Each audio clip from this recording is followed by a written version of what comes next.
토트넘이 맨유를 상대로 3대0 대승을 거뒀습니다. 이날 토트넘의 경기력은 저 개인적으론 이번 시즌 보여준 경기력 중에서 매우 인상 깊었는데, 우선 지난 브렌트포드전 이후로 살아난 메디슨, 그리고 오른쪽 하프스페이스 인근에 있는 쿨루셉스키가 너무나 움직임이 좋았어요. 다만 토트넘 입장에선 고민거리가 하나 있었죠. 왼쪽 윙어 손흥민 선수가 결장했기 때문에 평소 우독이 손흥민을 중심으로 만들었던 삼각형을 작동시키기 어려웠다는 부분입니다. 그래서 포스테코글루는 이 측면에서의 공격 방향을 중앙 쪽으로 이동시켰어요. 오른쪽 하프스페이스에서 최대한 중앙으로 좁히게 한 쿨루셉스키와 마찬가지로 왼쪽에서 중앙으로 좁힌 메디슨, 그리고 가운데 자리 잡은 스트라이커 솔랑키를 통해서 말이죠. 이 세 선수가 평소 다른 경기들보다 반박자 빠른 패스워크를 구사하면서 상대 박스 앞 부근 3자 패스 구도를 이뤘습니다. 이 구도에서 폼이 올라온 메디슨과 쿨루셉스키가 정말 위협적인 찬스들을 만들었죠. 문제는 이에 맞섰던 맨유, 테너의 전술입니다. 이날 테너는 어떤 시스템을 가져왔을까요?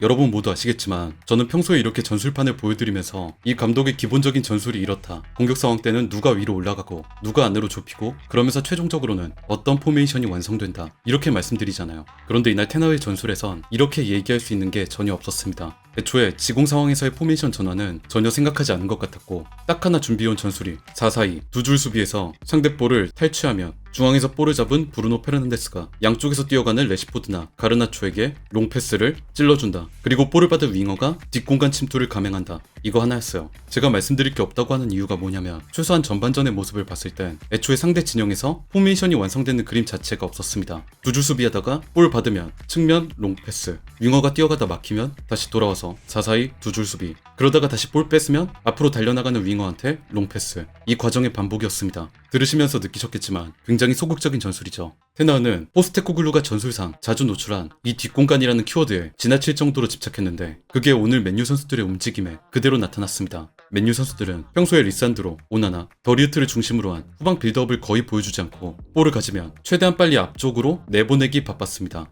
감독이 지시한 대로 중원에 있는 브루노에게 볼을 빨리 넘긴다. 그리고 브루노는 이걸 또 빨리 양측면으로 뿌린다. 이 빨리빨리 볼을 앞으로 보내야 한다는 강박이 전반전 경기 내내 보였습니다. 그런데 사실 이 테너의 플랜 A는 경기 시작부터 꼬였어요. 이 다이렉트한 역습 전술은 어쨌든 0대0 팽팽한 상황에서 상대가 지공을 위해 라인을 많이 끌어올리고 공격에 집중하고 있을 때 비로소 위력을 발휘할 수 있습니다. 예를 들어 지난 시즌 FA컵 결승전 맨시티가 주도권을 가지고 지공을 하고 있을 때 맨유가 볼을 빼앗아 뒷공간에 때려 넣었던 것처럼 말이죠. 테너 전술의 이 전제, 이 0대0 팽팽한 상황이라는 전제 자체가 전반 2분 만에 박살납니다. 전반 2분 후방에서 볼을 얻은 맨유가 역습을 치고 나갑니다. 그런데 앞쪽으로 방출된 이 볼을 판더벤이 완벽하게 끊어버려요. 그리고는 볼을 뺏었을 때의 속도를 그대로 살려서 역습을 나가려다가 흐트러진 맨유 진영 사이를 질주하면서 전진합니다. 판더벤은 시속 35.9km, 매우 빠른 속도를 가진 자원입니다. 지난 경기들에서도 기회가 났을 때 직접 볼을 몰고 전진하는 모습을 보여주곤 했는데, 오늘 이 장면에서도 그 장점이 완벽히 드러났죠. 맨유 진영을 가로질러 박스 안까지 파고든 판더벤은 더리우트, 마즈라위를 가로질러 더욱 박스 안으로 침투, 반대편 윙어 존슨에게 깔끔한 컷백을 찔러줬습니다. 판더벤이 맨유의 모든 수비를 이 왼쪽으로 끌어가준 덕분에 존슨은 아주 편한 상황에서 선제골을 기록할 수 있었습니다.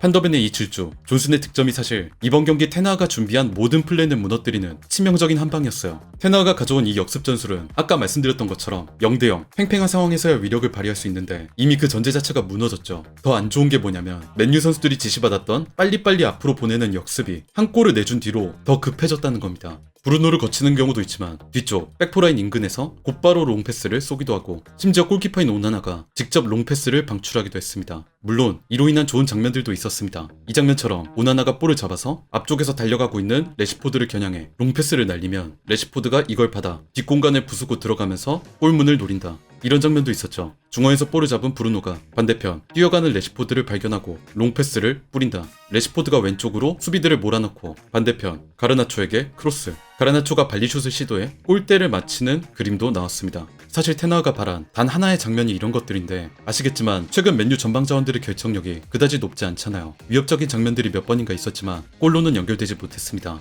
팽팽한 상황이 아닌 이미 한 골을 허용해 저울이 저쪽으로 기운 스코어에서 테너는 여전히 이 롱패스 역습만을 고집했습니다. 그러다 보니까 선수들의 전체적인 움직임이 점점 더 조급해졌죠. 이 장면을 보겠습니다. 전반 40분, 마이누가 볼을 잡아서 앞쪽, 뒷공간으로 침투하는 가르나초를 보고 패스를 찔러주려고 합니다. 사실 이 패스 자체도 평소 마이누가 보여줬던 패스 선택보다 더 도전적이고 급했어요. 평소의 마이누라면 오히려 침착하게 볼을 소유하면서 탈압박을 하거나 아니면 아래에서 올라오는 선수들에게 볼을 넘겨주고 좌우폭을 벌려주는 선택을 했을 것 같은데, 오늘은 감독의 지시, 이 뒷공간 침투라는 키워드에 맞춰서 도전적인 패스를 시도했습니다. 그런데 이 볼이 앞쪽을 지키고 있던 판더벤에게 그대로 끊기고 토트넘의 소유로 넘어가는데요. 소유권을 가져온 판더벤은 근처에 있는 메디슨에게 패스. 볼을 잡은 메디슨이 앞으로 나가려고 하니까 갑자기 뒤에서 달려온 브루노가 태클을 시도합니다. 이 태클이 발을 들어 올리면서 들어왔다는 판정이 나오면서 브루노 페르난데스에게 다이렉트 레드가 떨어졌죠. 테나가 준비해온 단 하나의 전술, 브루노를 통한 롱패스 배급이라는 전술이 여기서 완전히 무너집니다.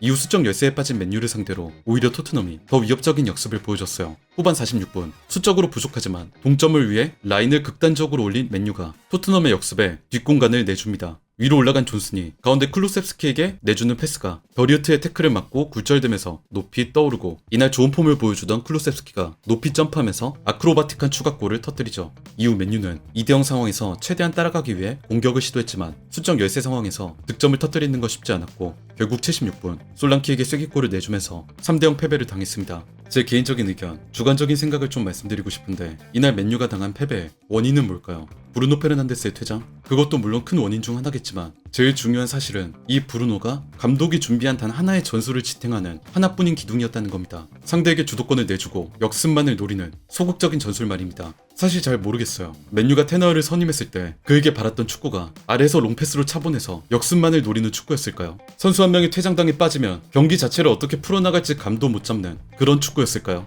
체계화되고 정돈된 시스템이 지배하는 현대적인 축구가 아니라 선수 개개인의 폼과 컨디션 상태에 의존하는 그런 축구였을까요? 저는 잘 모르겠습니다. 승리를 거둔 토트넘 팬분들에겐 축하의 말씀을 드리고 싶고, 맨유는 오늘 경기를 기점으로 아마 많은 변화가 일어나지 않을까, 또 일어나야 되지 않을까, 그렇게 생각합니다.